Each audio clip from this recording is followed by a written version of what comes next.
to the Workforce Connections podcast, where we discuss workforce development in Southern Nevada. Here's your host.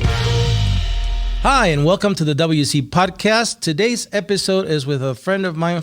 We've known each other for a long time. I'm really happy to see her here. This is Ericka Aviles. Ericka, welcome to the show. Thank you. Gracias. So this is your first time here in the Workforce Connections studio. What do you think? I'm so glad and excited to be here and great to see it in person. I've been following the podcast since day one and YouTube channel, so it's really awesome to see it behind the scenes and have a seat at the table. Great. Well, I'm grateful that you're here too. Again, we've known each other a long time. I've known you through different roles, which we're going to talk about today. But first of all, when I think about communications, public relations, I think about you. This is your business now. So tell us a little bit about Ericka Aviles Consulting or Ericka Aviles Consulting. Tell us about the mission. Why did you start it? Why did I start it? I started it, this is going to be my 8th year in business after I identified a need, right? When we went to school, go to college, everybody talks about finding a need and going and filling that space. I never thought of myself as a entrepreneur, a business owner, honestly, but after I worked in corporate America for several years, I just started seeing there's a need to better connect our community with jurisdictions, with corporations, organizations, and I just found like nobody is really necessarily doing that. And why not me? Why not me be the person to be able to say, let's build these partnerships, these relationships, and really create authentic, meaningful marketing and communications campaigns. And I took a leap of faith. You previously just had Tina Quigley. RTC was my first client. And when they were in, I'm like, okay, I'm onto something. And then when other agencies started reaching out to me, I'm like, okay, there is really a need for me, so much so now that I'm looking to bring on additional staff as my team continues to grow, because there really is a need to bridge those gaps of language and culture and making sure that we're connecting with the community and at a statewide level. Well, you're doing a great job in the, Hispanic community here locally. And Tina Quigley, who you mentioned, is, also a longtime friend. And now in her new chapter as president and CEO of the LVCVA, she's become also a Workforce Connections board member. So we're really happy to have her here on the team now.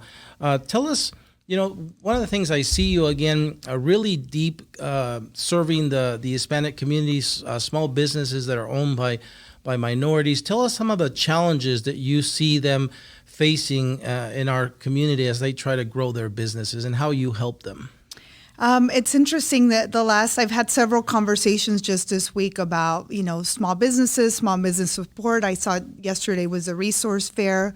And working with different entities, I'll be supporting the Lieutenant Governor's Office of Small Business Advocacy here in the next couple months as well.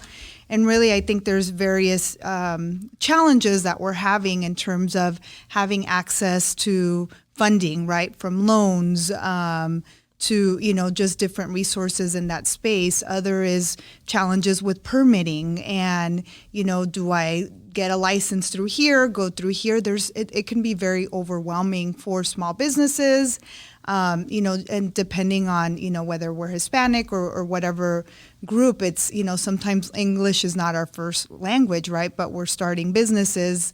So it's finding out where do we go to for information, for support, and that sponsorship as well, right? Is it, coming to your offices, right? Going to your job fairs, going to a Latin Chamber event. It's that guidance and that hand-holding initially that I think, we really rely on, but not necessarily always know or have access to.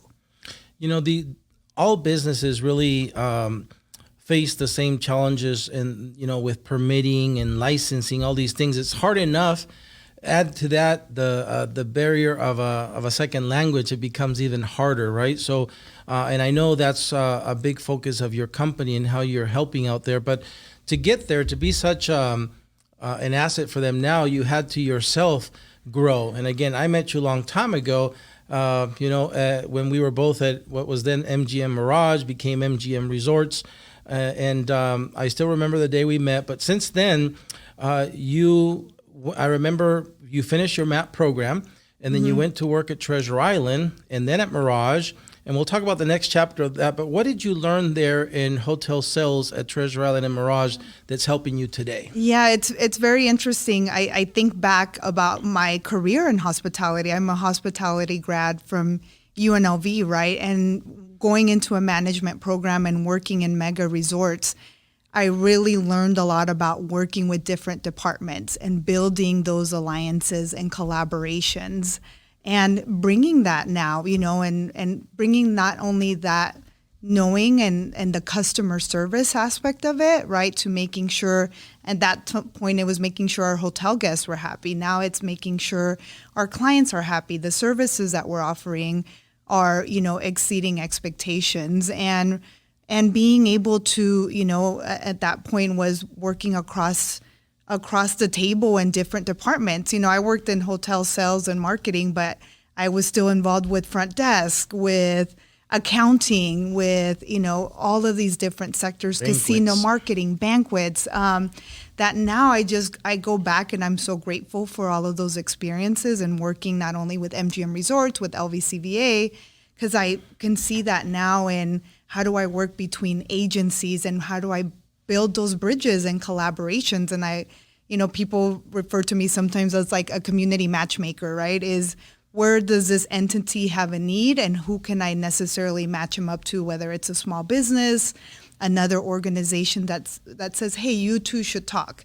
I think there's some synergies here, and coming up with the ideas, right? In sales, communications, and marketing, we have to get creative and what's my proposal and what's my pitch. And that's where I'm very grateful that, my clients and partners that I work with, it's, coming up with the ideas. And because I think in time now that we all have a lot on our plates, it's who's gonna be on your team that's gonna help make business easier for you, whether it is through marketing and communications efforts or licensing or whatever, and cut down on all of this clutter sometimes. And tell me more about that LVCVA stop, because again, I remember when you left us, I was still at the MGM, and you said, I'm leaving, for this big move to the LVCVA. And next thing I remember, you were texting me from Brazil and from places, you were international. So tell me what that experience taught you to prepare you for this role you have Yes, now. yeah. I had an amazing opportunity working with an amazing organization promoting Las Vegas as the world's most desirable leisure and business, destination. And it was really, taking it another step further in terms of collaborations and promoting and positioning and branding. It's how do we position Las Vegas? And I loved, traveling throughout. I traveled a lot extensively for a long period of time. And I always loved, hearing those questions when I went to Latin America, Canada. It's like, oh, what's it like to live in Las Vegas and be a part of the community? And of course, we always got those questions, where do you live and what's the community, right? And it was having grown up here, it was being able to say how awesome of a community we were, and selling them not only right on the strip, but being able with meeting planners to say, hey, here's where the community has needs, right? And building programs through where they were giving back to the community.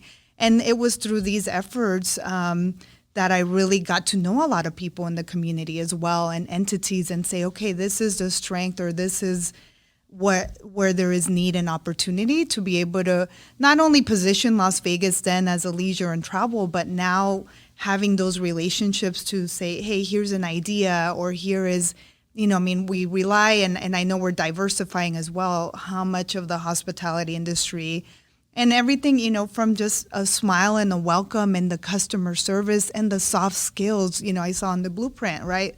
It's one of the things. And I think very grateful from Valley High School AOHT program, Academy of Hospitality and Tourism, where we're taught about putting on the blazer, presenting, confidence, and that I've been able to develop that. And now I feel really old, but bringing that back to the community and to clients and partners that I work with. You're a Valley Viking.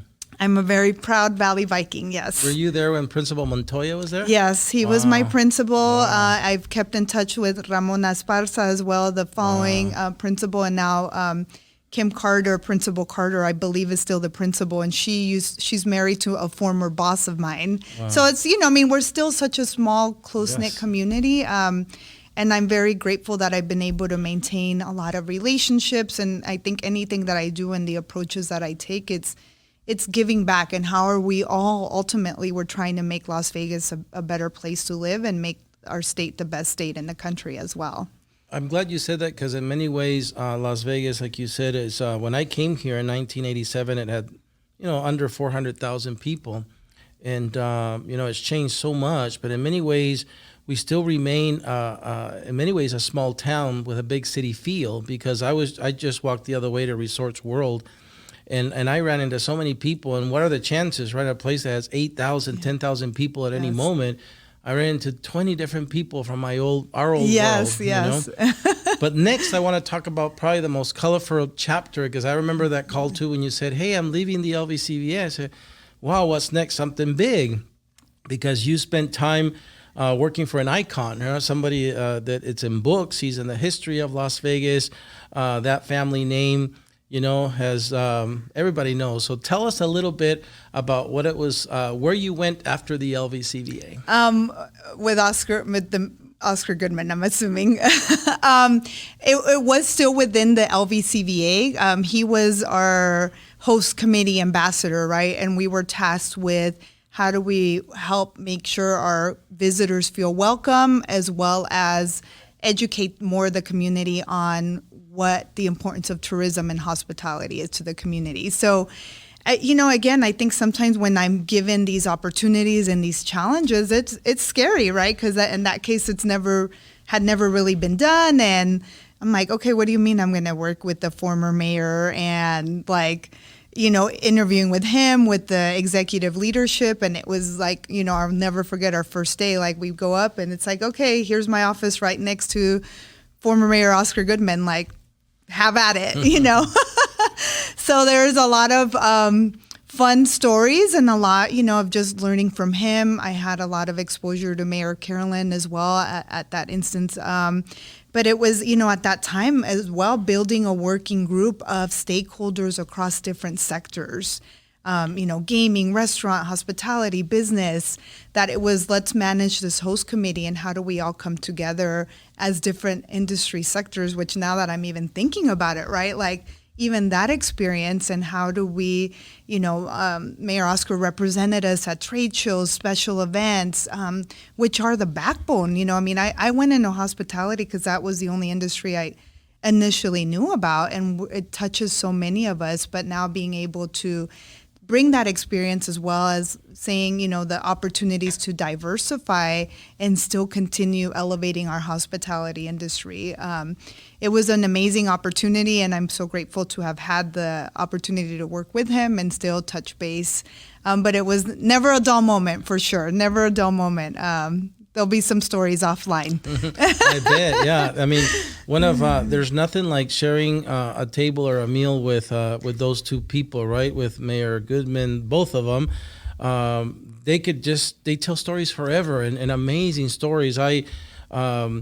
Just before the pandemic, I got to be with both of them in D.C. for the U.S. Conference of Mayors. Yes, yeah. And it's the last time, I don't know if he still does it, but it's the last time I've seen him. I've seen him many times, but last time I've seen him enter a room with the two showgirls in his, glass that a lot of people think it's fake water and olive. It's not. It's the real deal. Yes. And so he's walking with the martini glass and the showgirls, and Carolyn's, Mayor Goodman is behind. Yes. She's taking, the supporting role, and he just walks into a room and everybody's eyes are on him, mayors from across the nation. So again, I can only imagine working so closely with him, the amount of stories that come out of it. Now, again, I think, one of the reasons that you, I think, are here is because you and I talked a little bit about the Workforce Blueprint, which we now released, not just with the LVGA, but also with the Chambers of Commerce. You see the Vegas Chamber on there, the Latin Chamber, the Urban Chamber, Henderson Chamber, and the Governor's Office of Economic Development. And again, it's really pinpointing those 7 industry sectors that we as a region are trying to focus on so that we can continue to diversify this economy that for decades has been anchored in hospitality. And again, grateful for that. We are lucky to have a very unique, only type in the world hotel hospitality Yeah. infrastructure. I mean, I remember the times when we were in hospitality where we were thinking, how does Indian gaming going to affect us? It helped us. Yeah. How is, other states starting to do gaming going to affect Las Vegas?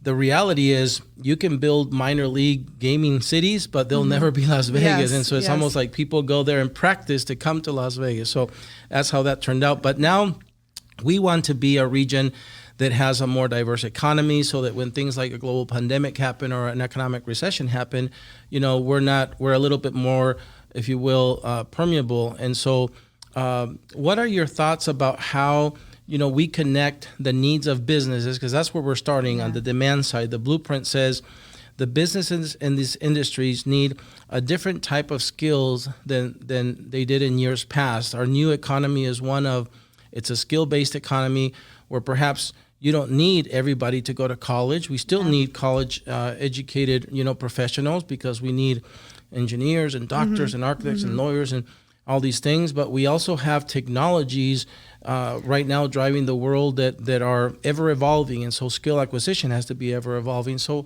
how would you say that we need to go about taking the needs of businesses and building it into that talent development pipeline so that our kids, the future workforce, are ready for careers in these industries? I have I think a good example in terms of, looking at my current situation. I have two young daughters, two girls under 5, right? And I'm going to have a kindergarten later this year, right? And it's being able to, I think Tina just said it in the last episode, right? Is starting not just at high school, starting way back. And how do we, giving access or exposing kids like my two girls, to careers in STEAM, to coding, to, all of these industries from a very young age. It's amazing how my little ones are just absorbing, right? We have this game that we play. We were gifted from my in-laws for Christmas, and my 5-year-old is learning how to code, and she knows it better than I ever will, of just a simple game, right, that she's putting together. My husband works in IT, so we've been exposing her to that. And I think it would be amazing, right, as we continue evolving, that our kids are seeing this from, elementary school, junior high, college, high school, because I don't know if I saw that growing up, right? So I think it's how, as business community, working with different entities, College of Southern Nevada, which I know Dr. Zaragoza is on your board as well, right? It's having these career technical opportunities where we can say, hey, let's expose students to careers in mining, careers in tech.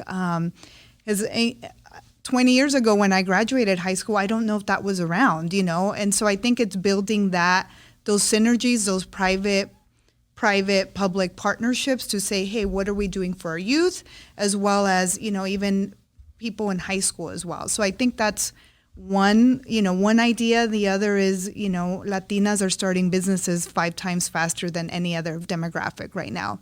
And, I founded Latinas in Power and kind of these different initiatives. And I really think there's something to, I always say, if we can see them, we can be them, right? So show us these success stories. Show us the women at the table, at the boardroom, in the community, to say, here is what I can aspire, to be, or that there's opportunities. Just like when, I met you, when I met Irene, you have that aspiration that somebody else has done it, and that somebody else will help sponsor or mentor you, right? So I think with, communities, it doesn't have to be just Latinas. The community at large, I think, there's something to be said. And I think you guys are doing a great job in telling the story and storytelling of all of these different people in our community and how they got started and what's their story, and that there's so much opportunity and need. Sometimes we don't know what we don't know, and my mom was a housekeeper. My dad was a kitchen worker. I didn't know what it was to be a small business owner, to work in a hotel. And it was really like taking these leaps of faith and having the sponsors and mentors. And I really think for our businesses, communities, for institutions, our counties, LVGEAs, workforce connections, to be able to make sure that we're reflecting on that to say who's at the table, whose story are we continuing to amplify that needs to be seen in the community from a communications perspective, marketing perspective, because sometimes we're just so go that we don't stop to think like this great story. I mean, Councilwoman Diaz, I was just on a call with her yesterday. Like sometimes I take a step back. I'm like, I'm getting to work with you, with the councilwoman, with different. It's hard. I mean, it's hard in a sense because I never again thought it, but it was really through all of these years building that confidence and that experience to say I deserve a seat at this table and I deserve to succeed. And that's where I really think building these synergies and for our organizations to realize like we need to be reflective of what the community looks like today. I'm always happy to see you because, again, 16 years ago when we met, I told you something, right? Again, you didn't know what was coming, but I told you that you were going to do great things one day.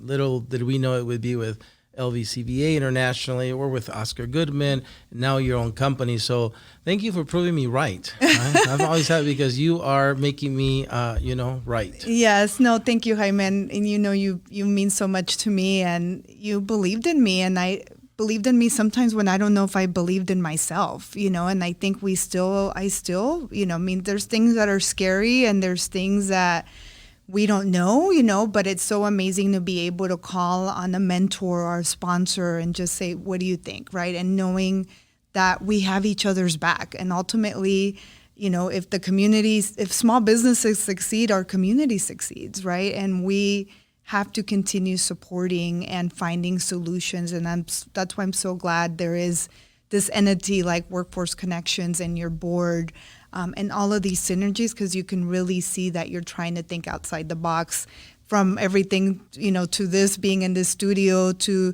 the blueprint and like here's the info, right? And for us, I think for us as small businesses, as individual members of the community to say, what's my role in this?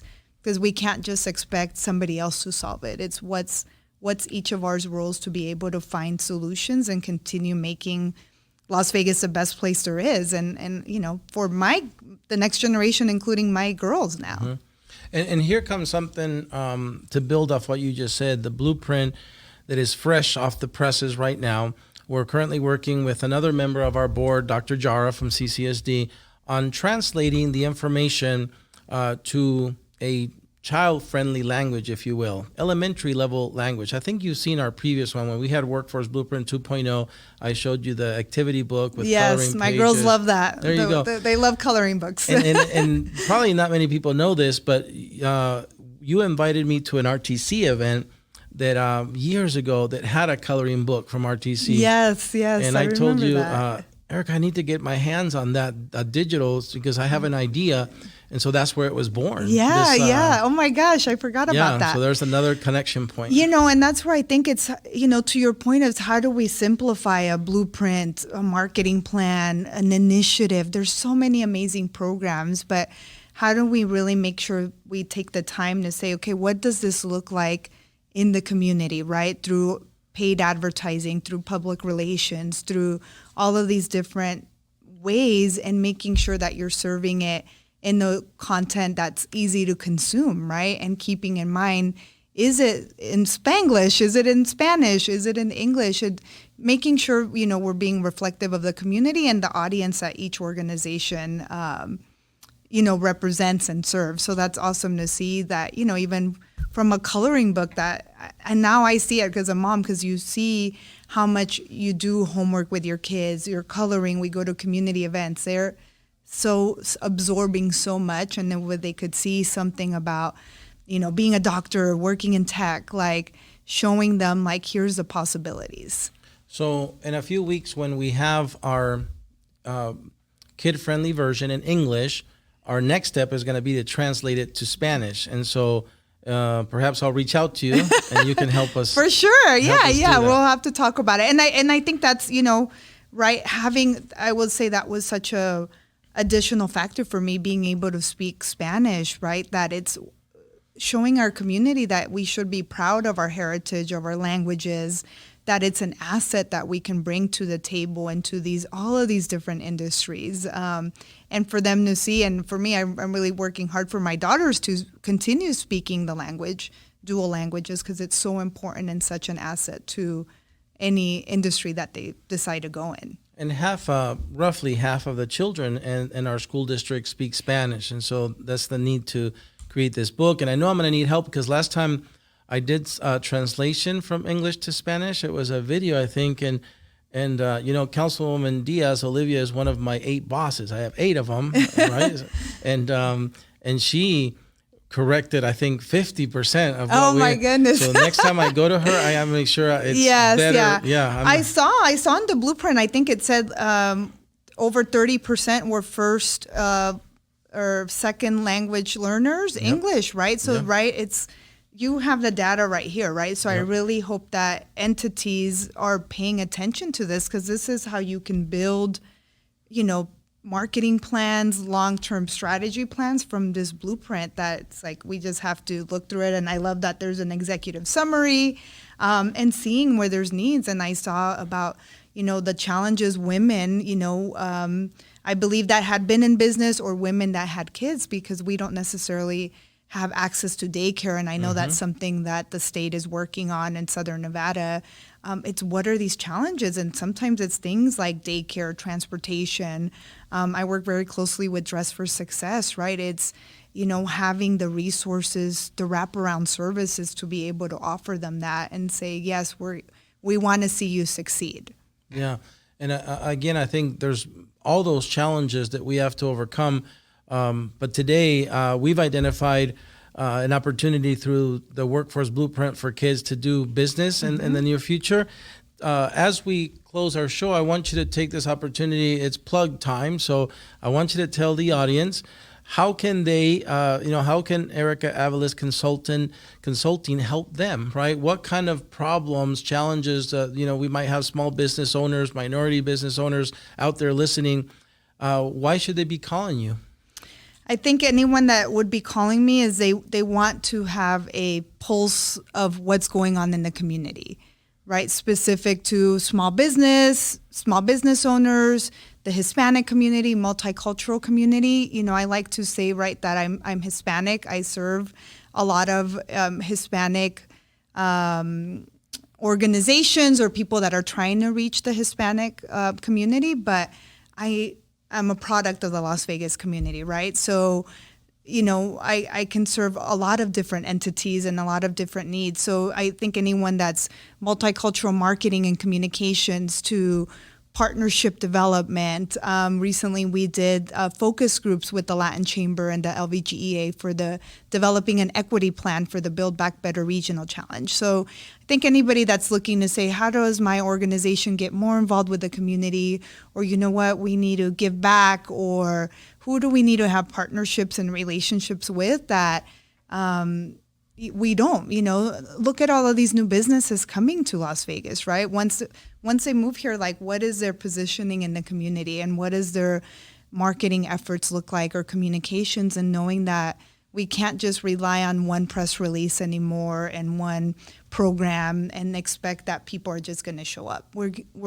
There's so much information out there. Is how do we simplify that and have the right relationships to get the word out about different initiatives and opportunities? Great. Well, we heard it here at the WC Podcast. If you're an organization, small, medium, or large, and you're trying to better connect with the community, call Ericka Aviles, right? Look her up. Look at her website. So, Ericka, I want to tell you again how happy I am to see you every time. You take me back 16 years to that young woman who had so much ahead of her, and now we get to see it live. And so thank you for coming to the podcast. Thank you for always popping in and out of of our reality every day. I see you in the business community and my personal life. So thank you for being here today. Thank you. Thank you for having me. Great job. Thank you. All right. So that's it for this episode of the WC Podcast. We hope to see you at a next future episode. Until then, stay safe.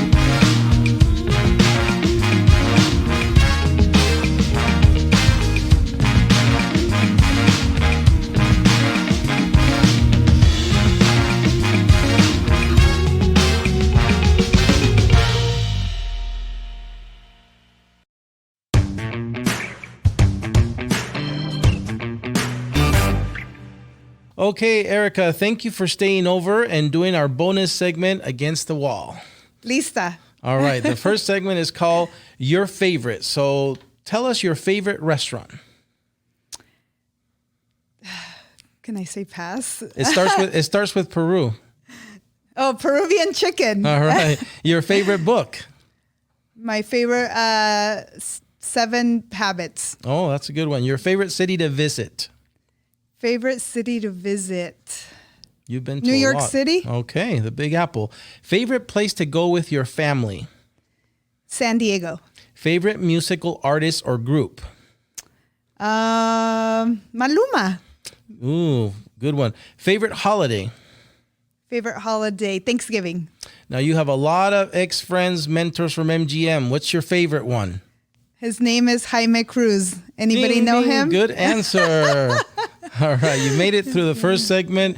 Call your favorites. Next one's called Tough Choices. Are you ready? Okay. Vacation or staycation?